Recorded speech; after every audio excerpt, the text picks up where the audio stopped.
Точка кипения настала у жителей дома 29 по улице Мерзлотной. 25 июля в доме начался капремонт по замене труб отопления. Компания-подрядчик начала ремонт интенсивно. Разворотила полы квартир на первом этаже, срезала батареи, трубы, поменяла стояк. Но потом что-то пошло не так. Бригады, занимающиеся ремонтом, начали меняться. И ремонт встал. Жители с отчаянием обратились в средства массовой информации. И даже готовы на разбирательство в суде. Жить с дырками в полу, дышать сыростью и пылью рискнет не каждый. К тому же это неблагоприятным образом может сказаться на здоровье.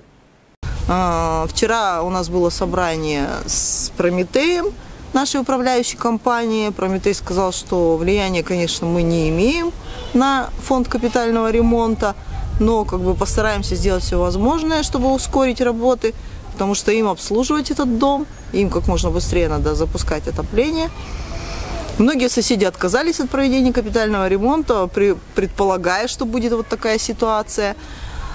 Мы, жильцы первого этажа, так как у нас вся развязка по теплоснабжению идет у нас под полами, и от нас, скажем, зависит, от нашей сознательности зависит, чтобы не возникла аварийная ситуация по всему подъезду, поэтому мы согласились на проведение этого капитального ремонта. Да, действительно, там были прогнившие краны, забитые краны на батареях, но я не считаю, что это должно занимать 2 недели.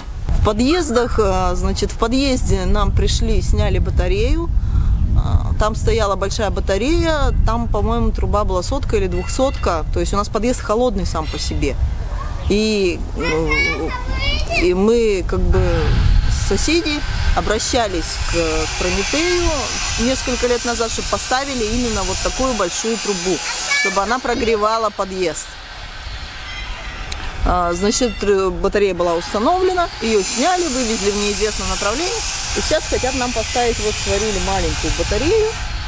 То есть соседи считают, что она не прогреет наш подъезд.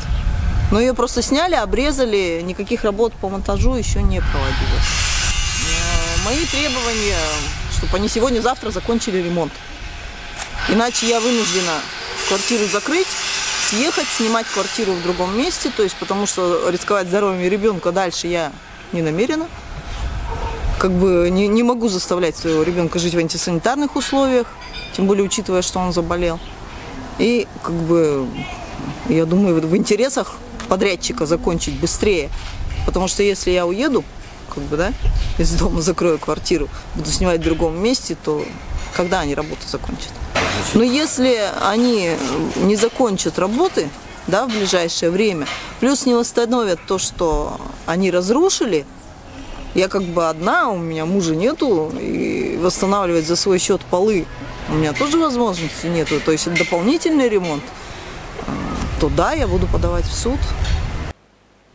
Всем владельцам квартир в России предлагается выбрать один из 2 способов формирования фонда капремонта: на специальном счете конкретного дома или на счете регионального оператора. Так что же лучше? Вот так терпеть затянувшиеся работы фонда капремонта или открыть спецсчет дома и иметь возможность самостоятельно управлять содержанием своего дома? Собственники сами решают, как копить и тратить деньги, какие работы производить и в какие сроки.